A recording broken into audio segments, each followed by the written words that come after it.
Saudi அரேபியாவில் மறுபடியும் சிலை வணக்கம் தலை தூக்கிவிட்டதா? லாத், மனாத், உஸ்ஸா என்ற நபிகளாரால் அளிக்கப்பட்ட சிலைகள் மறுபடியும் அரேபியாவில் வணங்கப்படுகிறதா? என்ன நடக்கிறது அரேபிய தீபகற்பத்தில்? மறுமையானது நாம் நினைத்து கூட பார்க்க முடியாத அளவு வேகத்தில் நம்மை நெருங்கிக் கொண்டிருக்கிறதா? நபிகளார் கூறியதைப் போல முஸ்லிம்கள் கொடுமைப்படுத்தப்படுகிறார்கள், அசிங்கங்கள் கொண்டாடப்படுகிறது, விபச்சாரமும் ஓரினச்சேர்க்கையும் தலைவிரித்தாடுகிறது. நாளுக்கு நாள் நபிகளார் கூறிய முன்னறிவிப்புகள் ஒவ்வொன்றும் நம் கண்களுக்கு முன்னே அடுக்கடுக்காக நிறைவேறிக் கொண்டிருக்கின்றன. எந்த அளவுக்கென்றால் நம்மை அறியாமலேயே பல அதிர்ச்சி ஊட்டக்கூடிய முன்னறிவிப்புகள் நம்மை தாண்டிச் செல்கின்றன.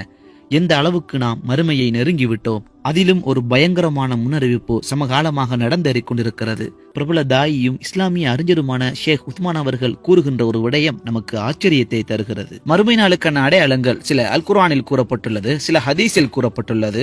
ஆனால் சிவப்பு மாட்டை பற்றி எதுவும் இல்லை. நமக்கு அதை பற்றி கவலை இல்லை, அது யூதர்களுடைய தீர்க்க தரிசனம். ஆனால் மக்கள் கவலைப்பட வேண்டிய ஏனைய அடையாளங்களை பார்க்கிறேன், ஆனால் யாரும் அதை கவனிப்பதில்லை. எது மாதிரி? உதாரணமாக, ஒரு அடையாளம் நம்முடைய வாழ்நாளுக்குள் வரும் என்று நான் நினைத்து கூட பார்க்கவில்லை. இது எனக்கு தந்த அதிர்ச்சியை போல வேறு எதுவும் எனக்கு தரவில்லை. ஆனால் மக்கள் இதை கவனிக்கவில்லை. அதாவது அரேபிய தீபகற்பத்தில் லாத் என் உஸ்ஸாவின் வணக்கம் இது நடக்கிறதா? நடக்கிறது. எப்படி?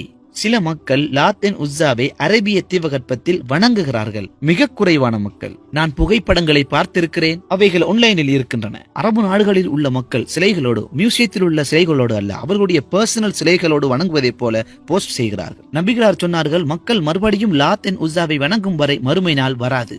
நான் இந்த அடையாளத்தை பார்த்த போது நான் நினைத்து கூட பார்க்க முடியவில்லை. நம் கண் முன்னாடி நடக்கிறது. இந்த வீடியோவில் சகோதரர் உஸ்மான் அவர்கள் சொல்வதைப் போல உண்மையிலேயே அரேபிய தீபகற்பத்தில் சிலை வழிபாடுகள் திரும்பிவிட்டனவா? குறிப்பாக லாத் என் உஸ்ஸாவினுடைய வழிபாடு திரும்பிவிட்டதா? இந்த கேள்விக்கு பதிலளிப்பதற்கு முன்னர் யார் இந்த லாத் என் உஸ்ஸா என்பதை பார்ப்போம். நபிகளார் ஸல்லல்லாஹு அலைஹி வஸல்லம் அவர்கள் பிறப்பதற்கு முன்னர் அரபுகள் சிலை வணங்கிகளாகத்தான் இருந்தார்கள். அவர்கள் 360 சிலைகளை வணங்கிக் கொண்டிருந்தார்கள். அதில் குறிப்பாக பிரதானமாக 3 சிலைகளை வணங்கினார்கள். அவைகள் அல்லாத், அல் உஸ்ஸா, மனாத் என்ற 3 சிலைகளும் தான். இந்த 3 பெண் தெய்வங்கள். இந்த 3 பெண் தெய்வங்களும் அல்லாஹ்வுடைய மகள்கள் எனும் அளவுக்கே அரபுகள் சென்று விட்டார்கள். இந்த கூற்றுக்கு அல்லாஹ் அஸ்ஸ வஜல் அல் குர்ஆனில் கடும் எச்சரிக்கைகளை விடுக்குகின்றார். ஆனால் நபிகளார் ஸல்லல்லாஹு அலைஹி வஸல்லம் அவர்கள் மக்காவை வெற்றி கொண்ட போது கஅபாவினை சுற்றி இருந்த இந்த 360 சிலைகளையும் உடைத்தெறிந்தார்கள். இந்த 3 சிலைகளும் உட்பட ஷிர்க்கை, இறை நிராகரிப்பை முற்றுமுழுதாக அளித்தார்கள். முதல் விடயம், இந்த நிகழ்வுகள் சம்பந்தமாக நபிகளார் 4 முன்னறிவிப்புகளை செய்திருக்கிறார்கள். அதில் ஒரு விடயம் நடந்தேறிவிட்டது. நம் கண்களுக்கு முன் நாம் கவனிக்காத வகையில் நடந்தேறிவிட்டது. நபிகளார் ஸல்லல்லாஹு அலைஹி வஸல்லம் அவர்கள் கூறினார்கள், என்னுடைய சமூக கோத்திரங்கள் சிலை வணங்குபவர்களுடன் இணைந்து அவர்களும் சிலையை வணங்கும் வரை மறுமை வராது. மேலும் நபிகளார் இன்னொரு ஹதீஸில் கூறினார்கள், மக்கள் லாத்தையும் உஸ்ஸாவையும் வணங்கும் வரை இரவும் பகலும் முடியாது. இந்த 2 ஹதீஸிலும் 4 முன்னறிவிப்புகள் இருக்கிறது. ஒன்று, உலக முஸ்லிம்கள் சிலையை வணங்குவார்கள். குறிப்பாக அரேபிய தீபகற்பத்தில் மறுபடியும் சிலை வணக்கம் உருவாகும். இது நம் கண்முன்னாடியேதான் நடந்து கொண்டிருக்கிறது. பல முஸ்லிம்கள் சமூக ஒருமைப்பாடு, மத சகிப்புத்தன்மை என்ற பெயரில் பல கோயில்களில் கைகட்டி நிற்பதை பார்க்கிறோம். இன்னும் சிலரோ அறிந்தோ அறியாமலேயோ சிலைகளை வணங்கிக் கொண்டிருக்கிறார்கள் முஸ்லிம்களாக.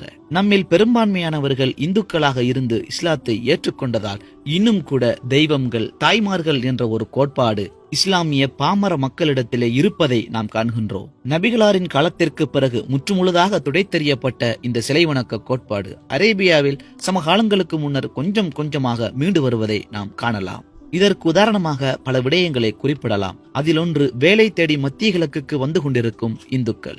சவுதி அரேபியாவில் 7 லட்சத்திற்கு மேற்பட்டவர்களும், அரபு அமீரகத்தில் 10 லட்சத்திற்கு மேற்பட்ட மக்களும் வசித்துக் கொண்டிருக்கிறார்கள். எனவே சிலையை வணங்கக்கூடிய இந்த இந்துக்கள் இன்னும் அவர்களின் வீடுகளில் சிலைகளைத்தான் வணங்கிக் கொண்டிருப்பார்கள். எனவே அரேபியாவிலும் முஸ்லிம்களிடத்திலும் எப்போதோ சிலை வணக்கம் திரும்பிவிட்டது. இரண்டாவது, முஸ்லிம்கள் சிலை வணங்குவோர்களுடன் இணைவது. இதற்கு ஒரு மிகச்சிறந்த உதாரணம் மத்திய கிழக்கில் கட்டப்பட்டுக் கொண்டிருக்கும் கோயில்கள்தான். குறிப்பாக அரபு அமீரகத்தில் 1, 2 அல்ல, பல கோயில்கள் துபாய் அரசின் அனுமதியோடு கட்டப்படுவதை நாம் காண்கின்றோம். அங்குள்ள முஸ்லிம்களும் மத நல்லிணக்கம், மத ஒருமைப்பாடு என்றதன் பெயரில் நாளை சிலைகளுக்கு முன்னால் கைகட்டி நிற்பார்களோ என்னவோ தெரியவில்லை. இறைவன் தான் எல்லாரையும் பாதுகாக்க வேண்டும். இஸ்லாத்தை புறம் தள்ளிவிட்டு டூரிசத்தின் அடிப்படையிலான ஒரு பொருளாதாரத்தை நாட்டில் உருவாக்கி அதை பெருக்க வேண்டும் என்றால் இதைத்தான் செய்தாக வேண்டும். மூன்றாவதாக, லாத் என் உஸ்ஸாவின் வணக்கம் அரேபியாவில் மறுபடியும் தலை தூக்கும். சில காலங்களாக பல சமூக வலைதளங்களில் சவுதியைச் சேர்ந்த வாலிபர்கள் சவுதி அரேபியாவில் லாத், உஸ்ஸா, மனாத் போன்ற தெய்வங்கள் மீட்கப்பட வேண்டும் என்று கூறி வருவதை காண்கின்றோம். இது ஒரு மூமெண்டாகவே மாறி வருகிறது. அவர்கள் சொல்கிறார்கள், நாங்கள் இவைகளை மீட்கச் சொல்வது அவைகளை வணங்க அல்ல, ஆனால் இவை அரேபியாவின் கலாச்சார புராதன சொத்துக்கள். இவை மறக்கப்பட வேண்டியதல்ல, மியூசியத்தில் வைக்கப்பட்டு பாதுகாக்கப்பட வேண்டியவை. இது சவுதியினுடைய கலாச்சார தேசிய அடையாளங்கள் என்று வாதிக்கிறார்கள். எனவே அரேபிய தீபகற்பத்தில் லாத் உஸ்ஸாவின் எழுச்சி ஆரம்ப கட்டத்தில் இருக்கிறது. ஆனால் நபிகளார் கூறினார்கள், லாத் உஸ்ஸா மறுபடியும் வணங்கப்படும் என்றார்கள். எழுச்சிதான் ஆரம்பித்திருக்கிறதே தவிர இன்னும் வணங்கப்படவில்லை என்பதுதான் உண்மை. சகோதரர் உஸ்மான் அவர்கள் கூறியதை அடிப்படையாக வைத்து நானும் தேடி ஆராய்ந்தேன். ஆனால் எனக்கு தெரிந்தவரை லாத் உஸ்ஸாவை தேசிய அடையாளங்களாக மாற்ற வேண்டும் என்றுதான் சவுதிகள் பேசிக் கொள்கிறார்களே தவிர அவற்றை வணங்க வேண்டும் என்று யாரும் பேசவும் இல்லை. அதை வணங்கியதற்காக எந்த ஆதாரமும் கிடைக்கவில்லை. அல்லாவே சிறந்ததை அறிந்தவன். அதற்கு இன்னும் எவ்வளவு காலம் தேவைப்பட போகிறதோ தெரியவில்லை. நபிகளார் ஸல்லல்லாஹு அலைஹி வஸல்லம் அவர்கள் தம் வாழ்நாள் முழுவதும் எதற்காக பாடுபட்டார்களோ அந்த விடயம் மறுபடியும் தலை தூக்குகிறது என்பதை பார்ப்பதற்கு கவலையாக உள்ளது. இன்னும் நம்மை அறியாமலேயே எத்தனை மறுமைக்கான முன்னறிவிப்புகள் நடைபெற்றுக் கொண்டிருக்கனவோ தெரியவில்லை. இந்த முஸ்லிம் உம்மத்தே இன்னும் தூங்கிக் கொண்டுதான் இருக்கிறது. நாம் எப்போது விழித்துக் கொள்ளப் போகிறோம்? மறுமைக்காக தேடி சம்பாதித்துக் கொள்ளப் போகிறோம். மறுமையில் கை செய்தப்பட்ட ஒருவனாக நின்றுவிடக்கூடாது. அல்லாஹ் தான் நம் அனைவரையும் பாதுகாக்க வேண்டும். அல்லாஹ் அல் குர்ஆனில் கூறுவதை போல மறுமையானது திடீரென்று வரக்கூடியதாக இருக்கும்.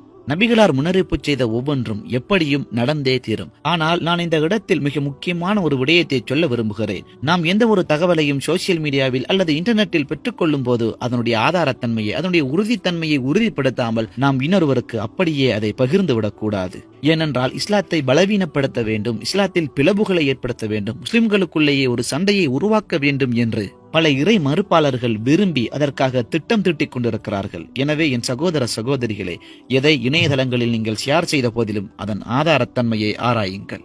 எனவே மறுமையானது நெருங்கிக் கொண்டிருக்கிறது. நாம் அனைவரும் அதற்காக தயாராக வேண்டும். நபிகளார் கூறியதைப் போல மார்க்கத்தை படிப்பது ஒவ்வொரு முஸ்லிமின் மீது கடமையாக இருக்கின்றது. எனவே நம்மால் முடிந்த அளவுக்கு மார்க்கத்தை படித்து நாமும் கற்றுக்கொண்டு பிறருக்கும் ஏவ முயற்சிப்போம். அதன் மூலம் நன்மையை பெற்று இறைவனுடைய திருப்தியை பெற்றுக்கொள்வோம் இன்ஷா அல்லாஹ். எனவே முஸ்லிம் அல்லாத சகோதர சகோதரிகள் அல் குர்ஆனை தமிழில் படித்து ஆராய விரும்பினால் ஸ்கிரீனில் தெரியும் வாட்ஸ்அப் நம்பருக்கு மெசேஜ் செய்யுங்கள். இலவசமாக அல் குர்ஆனை தமிழில் பெற்றுக்கொள்ளலாம்.